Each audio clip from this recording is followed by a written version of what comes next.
Olhando para as conquistas da civilização, você já se perguntou o quanto nós, seres humanos, somos únicos como espécie?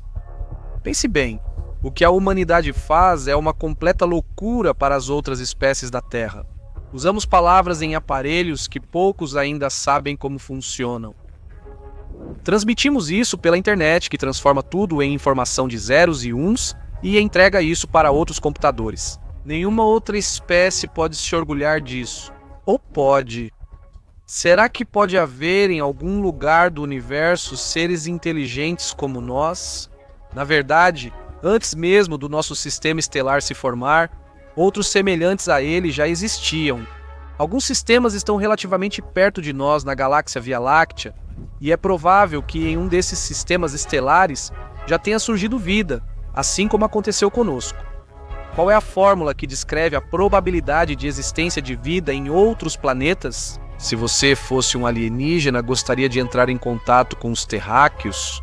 E finalmente, por que ainda não detectamos sinais do espaço e estamos usando os métodos certos para isso? Robin!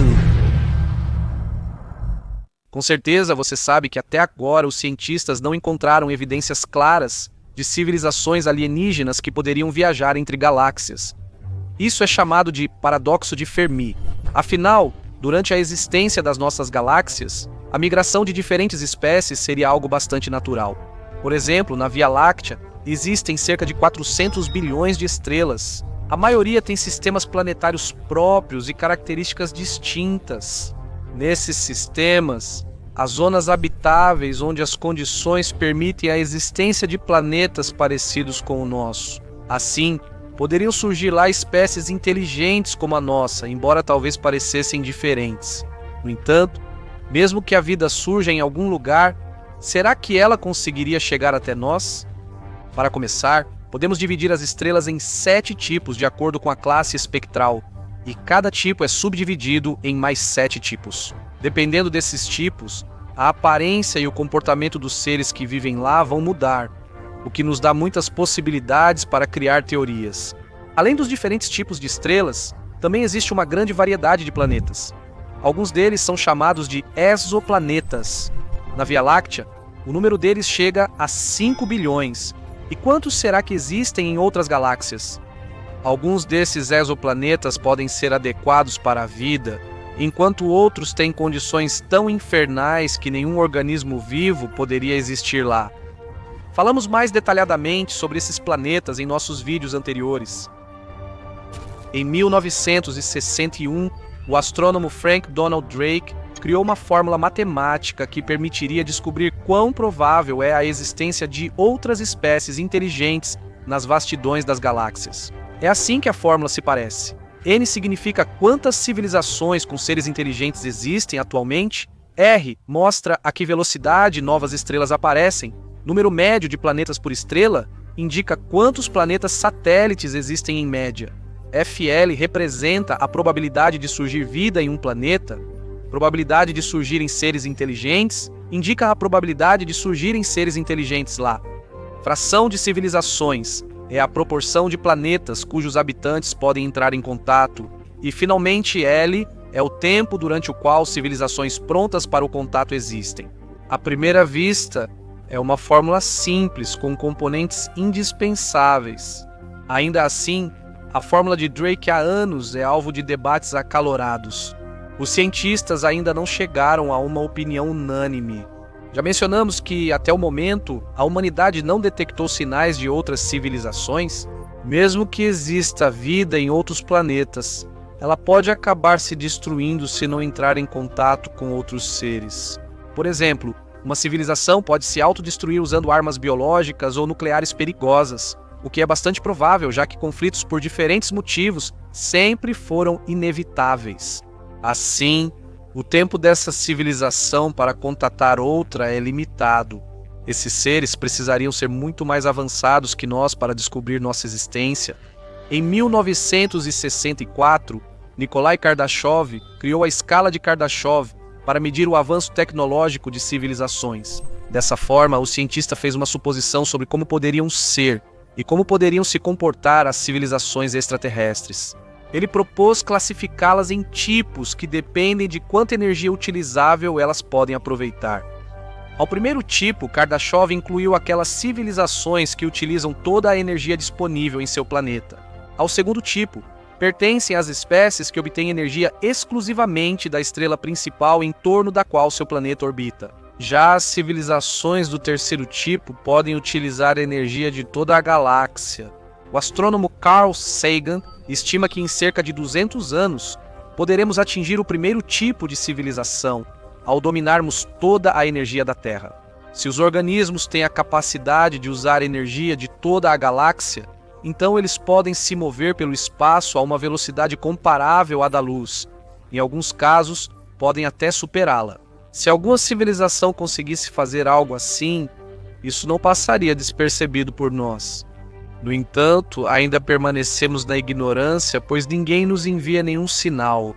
É bem provável que a razão de nunca termos ouvido nada sobre outras civilizações seja o fato de usarmos exclusivamente métodos de radioastronomia para procurá-las. Ou seja, até agora não achamos nenhuma estrela com forte emissão de rádio que lembrasse sinais de seres inteligentes. Talvez a nossa civilização seja a única, entre todas as que potencialmente existem, que utiliza ondas de rádio para a comunicação. Será que isso significa que outros seres usam tecnologias avançadas para a comunicação? Não devemos descartar essa possibilidade, afinal, para nós terráqueos, o espaço está cheio de mistérios e coisas desconhecidas. Alguma das civilizações pode estar usando métodos de comunicação que simplesmente não somos capazes de reconhecer. E John Ball propôs outra versão que recebeu o nome de hipótese do zoológico. Segundo essa teoria, civilizações extraterrestres existem, conhecem nosso planeta, mas, por razões desconhecidas, não entram em contato conosco. Eles simplesmente observam o que está acontecendo aqui. É como se fosse um zoológico. Mas qual seria o motivo disso? Provavelmente não somos desenvolvidos o bastante para essas civilizações. Não somos interessantes nem temos nada novo a oferecer. Essa versão também pode explicar por que ainda não conseguimos encontrar ninguém. Outras civilizações podem simplesmente não querer isso, apenas observando os acontecimentos que ocorrem em nosso planeta. Talvez esses seres inteligentes se revelem quando acontecer algum evento significativo conosco. Por exemplo, quando avançarmos significativamente na ciência espacial e finalmente passarmos para a teoria da floresta escura. Ela recebeu esse nome em homenagem ao livro de ficção científica do escritor chinês Liu Cixin. Ele escreve que todos os seres inteligentes têm um objetivo: sobreviver. Não sabemos exatamente o que eles querem. Não podemos ter certeza se haverá ameaça ao nos comunicarmos com outras formas de vida. Liu Cixin descreve o nosso universo como uma floresta escura, cheia de coisas desconhecidas, e você nunca sabe o que te espera adiante. O perigo nos espreita por toda a parte. Outras civilizações também podem simplesmente ter medo de que possamos causar algum dano a elas, por isso não respondem aos sinais que enviamos. Se essas teorias são verdadeiras, no momento não podemos dizer com certeza. Seja como for, se outras civilizações realmente existem, elas podem sentir diferentes emoções em relação a nós, desde desconfiança até condescendência. Digamos, eles provavelmente achariam engraçado o fato de que nós, talvez sem nem mesmo alcançar o nível de desenvolvimento deles, nos consideramos uma forma de vida onipotente e excepcional. Agora olhe para esta foto. Esta é uma das regiões do nosso vasto cosmos que conseguimos capturar com o telescópio Hubble. Esta não é uma parte muito grande do cosmos. Nela há apenas cerca de 10.000 galáxias. Veja quantas coisas desconhecidas existem até em uma região tão pequena. Parece uma completa tolice nos chamarmos de únicos seres inteligentes, pois nem sequer podemos saber isso com certeza. Todos os sinais que enviamos vão para o nada. Talvez, algum dia, a gente receba uma resposta, e para toda a humanidade começará uma era completamente nova. Alguns séculos atrás, nós não fazíamos ideia se o Sol girava ao redor dos outros planetas ou se era o contrário. Atualmente era esperado menos mistérios, mas não é o caso. Quanto mais aprendemos, mais perguntas surgem, e encontrar respostas para elas não é fácil. Sabemos que no universo sempre há algo girando ao redor de outra coisa. Os planetas do sistema solar giram em torno de sua estrela principal. O Sol, que por sua vez gira em torno do centro da nossa galáxia, a Via Láctea. A galáxia gira em torno do centro de massa do superaglomerado de Virgem. Este objeto é um dos elementos do superaglomerado Laniakea. Não existe um centro único em torno do qual todos os objetos giram. Todos eles se movem em direção a um centro chamado Grande Atrator. Em frente a ele está um objeto enigmático que os cientistas ainda não conseguiram desvendar: o repulsor dipolar. Nesta parte do cosmos há um campo absoluto chamado vazio. Lugares assim foram chamados de voids. Para que fique mais claro para você, nesta imagem há uma quantidade incontável de galáxias, e as áreas escuras entre elas são exatamente esses voids. O agrupamento de muitas galáxias à esquerda da imagem é chamado de Grande Muralha de Hércules, Coroa do Norte. Ainda não conhecemos toda a variedade de objetos que existem lá. Vamos voltar novamente para essa imagem. Veja, há muitos filamentos finos. E o que os conecta entre si? Isso é justamente um dos mistérios da humanidade. Os materiais que compõem os superaglomerados não têm gravidade suficiente para manter tudo unido, então essa opção está descartada. Esse ponto tem intrigado os cientistas há muito tempo. Já na década de 70, eles tentaram descobrir qual era a velocidade de rotação das estrelas na galáxia, dependendo da distância delas em relação ao centro. A velocidade pode ser calculada conhecendo a massa e o raio, mas os resultados obtidos simplesmente não coincidiam com a realidade.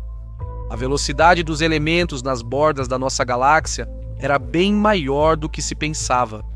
É bem possível que nessas regiões exista uma substância ainda desconhecida para nós, que não conseguimos detectar durante todo esse tempo. Os cientistas deram a ela o nome de matéria escura. Vale ressaltar que ela não é preta, como você poderia pensar. Seria melhor chamá-la de invisível. Ela não tem a capacidade de absorver ou emitir luz. Objetos como os raios X, por exemplo, passam livremente pela matéria escura e não interagem com ela de forma alguma, como se nada estivesse acontecendo. Sabemos que a distribuição da matéria escura pelo universo não é uniforme. Em alguns lugares há mais, em outros há menos. Na constelação de Cabelos de Berenice, foi encontrada uma galáxia que é composta quase inteiramente de matéria escura. Justamente por causa dessa distribuição desigual, formaram-se muitos filamentos galácticos. Os elementos cercam a matéria escura porque nos parece que são vazios. Mas a questão sobre o que exatamente é essa substância estranha ainda permanece em aberto. Os cientistas sabem muito pouco sobre a matéria escura. Eles tentam descobrir mais sobre a natureza desse material, mas a cada vez ficam mais convencidos de sua excepcionalidade e singularidade. No momento, sabemos com certeza que a matéria escura não pode ser chamada de antimatéria. A antimatéria é uma substância composta por antipartículas, ou seja, os antiparceiros das partículas que compõem a matéria comum. Já a matéria escura interage com os elementos comuns por meio de fronteiras. No caso da antimatéria, o contato com outros materiais pode levar a uma reação explosiva, chegando até a liberação de energia nuclear. Antes, acreditava-se que a matéria escura era composta por objetos pequenos e muito pesados, ou, em termos científicos, Massive Astrophysical Compact Halo Object. Eles possuem uma gravidade muito forte. Sob sua influência, até mesmo os raios solares podem se curvar. Entre os Massive Astrophysical Compact Halo Object, incluem-se estrelas de nêutrons e buracos negros. Por exemplo, se realmente houvesse esses objetos supermassivos e compactos na matéria escura, haveria um número incontável de casos de curvatura dos raios solares e fenômenos semelhantes. Agora vamos abordar também a física quântica. Muitos consideram essa ciência controversa, mas mesmo assim ela também tem muitos adeptos. Na física quântica, existe o que chamamos de modelo padrão. Ele contém 17 elementos do universo. Se incluirmos uma 18ª partícula ali, tudo simplesmente desmorona. Na lista, como você pode imaginar, não há matéria escura, então os pesquisadores precisam estudar essa substância praticamente sem nenhuma base. Ainda não foi encontrada a partícula que compõe a matéria escura. Ela, por assim dizer, recebeu o nome de partícula massiva fracamente interagente, que significa partícula massiva fracamente interagente. Nós sabemos com certeza que ela deve ser pesada e mais lenta em comparação com outras partículas. Sim, ainda não temos muita informação. Talvez o Sol nos ajude a descobrir mais. Sim, você não ouviu errado. Nossa estrela principal atravessa uma nuvem de matéria escura, capturando partículas pela gravidade. Há uma teoria de que a velocidade dos partículas massiva fracamente interagente seria baixa demais para resistir à atração do Sol. Nesse caso, eles ficariam presos em alguma parte do centro do Sol. Pode haver muitos WIMPs ali. Nesse caso, sob alta pressão, eles liberariam partículas mais leves ao se aniquilarem uns aos outros. O Sol lança neutrinos no espaço em enormes quantidades. Esse é justamente o elemento que atravessa nosso corpo de cima a baixo. Essas partículas não diferem em nada umas das outras, mas se houver uma interação com a matéria escura, isso será imediatamente perceptível. O nível de energia dos neutrinos aumentará colossalmente. Atualmente, os neutrinos são detectados com a ajuda de aparelhos que são colocados profundamente na água. Outra teoria sugere que nos extremos da galáxia podem existir buracos negros primordiais com até 14 bilhões de anos. Alguns cientistas sugeriram que tais objetos poderiam nos servir como fonte de energia. Sua potência poderia chegar a 10 milhões de megawatts. Essa quantidade seria suficiente para fornecer eletricidade para todos nós. O problema é apenas como fazer o buraco negro trabalhar para nós. Alguns cientistas propõem teorias ainda mais provocativas sobre a matéria escura. Sua formação pode ser facilitada não por uma única partícula, mas por todo um sistema de partículas. A teia de filamentos galácticos coincide com as formas da matéria escura, ou seja, essas partículas podem criar um verdadeiro espelho cósmico. Em tal sistema, podem existir opostos aos elementos comuns, nêutrons escuros, elétrons escuros e assim por diante. Na ciência, há a hipótese de que no início do universo, algumas partículas comuns podiam se transformar em partículas escuras. No futuro, com certeza teremos mais informações sobre isso. O Sol e seus planetas orbitam o centro da galáxia Via Láctea. É por isso que, a cada segundo, nosso corpo colide com partículas de matéria escura. Nem todas colidem exatamente com os núcleos dos átomos. Centenas de milhares de partículas têm essa sorte por ano. A matéria escura está praticamente em toda parte. Até agora não detectamos um planeta escuro. Caso contrário, haveria muitos momentos desagradáveis para nós, caso contrário, seriam muitos para nós. Eles cairiam no centro do planeta, onde a gravidade não os deixaria sair. Muitas dessas suposições nos parecem meio fantásticas e irreais, mas ainda não discutimos uma questão importante. Acontece que, além da matéria escura, também existe a chamada energia escura. O que é isso? É uma energia que faz com que o universo se expanda em uma velocidade cada vez maior. A energia escura pouco se assemelha à matéria escura, além de ambas serem quase invisíveis para nós. Sabemos que a energia escura tem massa. Ela faz parte do espaço e está presente em todo lugar, até no vazio. A energia escura faz com que haja mais dela em todos os lugares, expandindo assim o universo. Esse processo está acontecendo cada vez mais rápido. A energia escura é como a base sobre a qual a matéria escura se sustenta, e ela ocupa 68% de todo o cosmos. Isso é mais do que o dobro da quantidade de matéria escura. Assim, de acordo com as ideias modernas, o universo é composto por 25% de matéria escura que detectamos graças à gravidade. Incríveis 70% de energia escura e apenas 5% de matéria comum chamada bariônica, que forma todos os objetos observáveis. Ou seja, todo o mundo que podemos ver com os olhos representa apenas 5% do universo. Incrível, não é mesmo? Você deve lembrar de ver imagens do céu estrelado nas enciclopédias da infância e pensar que não havia nada entre as estrelas. Mas não era bem assim. É só que tudo o que existe no universo é invisível para nós. Parece que há apenas alguns séculos não sabíamos se a Terra girava ao redor do Sol ou o contrário. Mas agora nos interessamos por questões mais fundamentais. já que o universo adora nos surpreender o tempo todo. Lembre-se da cena que todos nós já vimos várias vezes, felizmente não na vida real, mas mesmo assistindo a ela na tela, a pessoa sempre sente um verdadeiro terror. Estamos falando de uma explosão nuclear, aquele cogumelo brilhante e alaranjado, ameaçador, que se ergue sobre a Terra e destrói tudo em um raio de centenas de quilômetros. O que precede essa catástrofe? A detonação de uma bomba atômica ou de hidrogênio. E agora, atenção, uma pergunta. Até que ponto esses conceitos são idênticos? Existem diferenças entre eles? Vamos entender o problema agora mesmo. Resumindo, a bomba atômica veio antes da bomba de hidrogênio, que é mais moderna e avançada. As principais diferenças entre elas estão no processo de detonação, mas não apenas nisso. Na verdade, a comparação teórica desses tipos de bombas no papel não impressiona tanto assim, já que a energia potencial da fissão do urânio-235, que participa do esquema de detonação de uma ogiva atômica, e da fusão do deutereto de lítio-6, componente necessário para a explosão termonuclear, difere em cerca de 3 vezes. Mas, na prática, isso é como comparar o paraíso com o inferno de Dante. Vamos começar do início. Formato e tamanho do cogumelo. As diferenças já aparecem nas características visuais. A explosão de ambas as bombas é acompanhada pelo surgimento de uma silhueta de nuvem de fumaça em forma de cogumelo, mas aí termina a semelhança. A explosão de uma bomba atômica é identificada pelo chapéu pequeno e caule fino.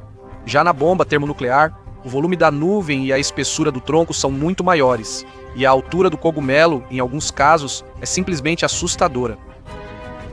Diferença dos processos. A bomba atômica é baseada na fissão nuclear, enquanto a de hidrogênio na fusão. Em palavras simples, os processos podem ser descritos mais ou menos assim. Fissão é a divisão do núcleo de um elemento químico pesado, por exemplo, plutônio ou urânio. Primeiro a carga é detonada e, em seguida, os isótopos se decompõem instantaneamente, destruindo os núcleos atômicos. Como resultado, libera-se enorme energia e surge o famoso cogumelo nuclear. Todo o processo leva frações de segundo. Essa mesma cadeia foi a base das bombas lançadas sobre Hiroshima e Nagasaki em 1945. Curiosamente, o urânio-235 usado na bomba atômica não se divide totalmente. Por exemplo, o Little Boy, que matou centenas de milhares em Hiroshima, continha 60 quilos desse elemento, mas só 700 gramas de urânio-235 sofreram fissão. Ou seja, a bomba atômica tem um coeficiente de conversão muito baixo, cerca de 1%. No sentido de desperdício de recursos, ela pode ser comparada a uma lâmpada incandescente, obsoleta e ineficiente, cujo rendimento também é de cerca de 5%. Aliás, o limite máximo possível de potência de uma bomba atômica para por volta de 800 mil toneladas em equivalente de trinitrotolueno, mas isso é só na teoria. Na prática, a força de 500 mil toneladas já é o limite da insanidade. E quanto à bomba de hidrogênio, como funciona o seu mecanismo? O processo termonuclear é mais complexo e difere do anterior por ter 2 etapas, fissão e fusão. A bomba de hidrogênio, na verdade, já inclui a atômica. São 2 dispositivos em um. Primeiro, dentro da bomba de hidrogênio ocorre a fissão dos núcleos de deutereto de lítio-6, que se decompõem instantaneamente em trítio e hélio. Depois disso, entra em cena a fusão. A temperatura colossal de vários milhões de graus cria as condições para que os núcleos dos elementos resultantes se fundam entre si, o que leva a um aquecimento abrupto e a uma explosão extremamente poderosa. Ao mesmo tempo, libera-se muito mais energia do que durante a detonação de uma bomba atômica. Indicadores de potência. Vamos fazer uma análise comparativa usando como exemplo as bombas mais mortais e poderosas já criadas pela humanidade. Primeiramente, vamos prestar atenção à bomba atômica detonada em 1952 durante a Operação Ivy dos americanos. Sua potência era equivalente a 500 mil toneladas de trinitrotolueno. Antes de apresentar os parâmetros, vale a pena fazer uma pequena digressão teórica. Como exatamente se mede a potência das bombas? Como regra, utiliza-se a classificação geralmente aceita. O poder destrutivo de uma bomba atômica é medido em quilotons, enquanto o das bombas de hidrogênio é medido em megatons. Um quiloton corresponde a 1000 toneladas em equivalente de trinitrotolueno. Já com um megaton, a história é diferente. Ele equivale a 1 milhão de toneladas de trinitrotolueno. Percebe a diferença? No geral, a explosão termonuclear combina dois processos colossais. Seu poder é teoricamente limitado apenas pela quantidade de componentes disponíveis. Chegou a hora de mostrar como esses cálculos se parecem na realidade. Então, apresento a vocês Mark 18 com um potencial de 500 quilotons. Na detonação não houve fusão nuclear. Por isso, a bomba, com 3,2 por 1,5 metros e 4,5 toneladas, tornou-se a arma nuclear mais potente já testada em 1952 no campo de Tola Enivetok. Como seu efeito destrutivo foi similar ao de ogivas anteriores, apesar da produção em série, o uso da Mark 18 foi abandonado. Agora fiquem imóveis. Diante de vocês está a bomba termonuclear mais poderosa do planeta, fabricada na União das Repúblicas Socialistas Soviéticas há ano 602 ou Tsar Bomba, que entrou para o livro dos recordes Guinness como a arma mais assustadora já detonada na Terra. Os testes desse monstro foram realizados em outubro de 1961 por meio de lançamento aéreo. O bombardeiro utilizado foi o Tu-90 e 55. O poder da Tsar Bomba foi de 59,8 megatons. Embora Nikita Khrushchev inicialmente tenha dado aos físicos nucleares a tarefa de construir uma bomba de hidrogênio com potência de 100 megatons, mas ao avaliar os riscos desistiram dessa ideia. O teste do artefato 602 foi realizado no campo de testes de Sukhoinos, localizado no arquipélago de Nova Zembla. As consequências da explosão foram tão impressionantes que ninguém conseguiu superá-las até hoje. A onda de choque deu 3 voltas ao redor do globo. O clarão pôde ser visto a uma distância de 1000 quilômetros, ou seja, foi claramente percebido no Alasca, na Groenlândia e na Noruega. E a nuvem em forma de cogumelo foi vista a 800 quilômetros do local do teste. Além disso, na ilha Dixon, localizada a 780 quilômetros da explosão, todas as janelas das residências foram quebradas. A largura do topo do cogumelo foi de 95 quilômetros e ele próprio subiu a uma altura de 67 quilômetros. 40 minutos após a explosão, a intensa ionização atmosférica causou grandes interferências nas comunicações por rádio. Quanto ao nível de radiação, ele aumentou apenas de forma insignificante, especialmente se compararmos com a catástrofe causada no Japão pelas bombas Pequeno e Gordo. Curiosamente, um dos nomes não oficiais do ano 602 é Kuskina Mãe. Segundo a lenda, Khrushchev se referia a Tsar Bomba quando ameaçou os Estados Unidos da América batendo o sapato na tribuna. Resumindo o que foi dito acima, pode-se afirmar com certeza: as armas termonucleares são, até o momento, as mais mortais e destrutivas do arsenal dos países do planeta Terra. Líderes de alguns países afirmam que, ao possuir um potencial nuclear impressionante, eles têm a capacidade não apenas de proteger eficazmente suas fronteiras contra ataques externos, mas também de influenciar a tomada de decisões políticas. E você, o que acha? Será mesmo necessário obter uma licença para assassinatos em massa para alcançar a paz? Compartilhe suas opiniões nos comentários, escreva sobre temas do seu interesse e acompanhe as novidades do canal. Muita coisa interessante está chegando, mas o mais importante para o canal é sua participação. Que participação? Você pergunta e eu respondo. É o seu grande e pesado like eletrônico, que parece assim e fica logo abaixo deste vídeo. Se vocês juntarem 20 mil desses dedos eletrônicos, lanço a continuação na hora. Façam isso e o universo certamente vai recompensá-los.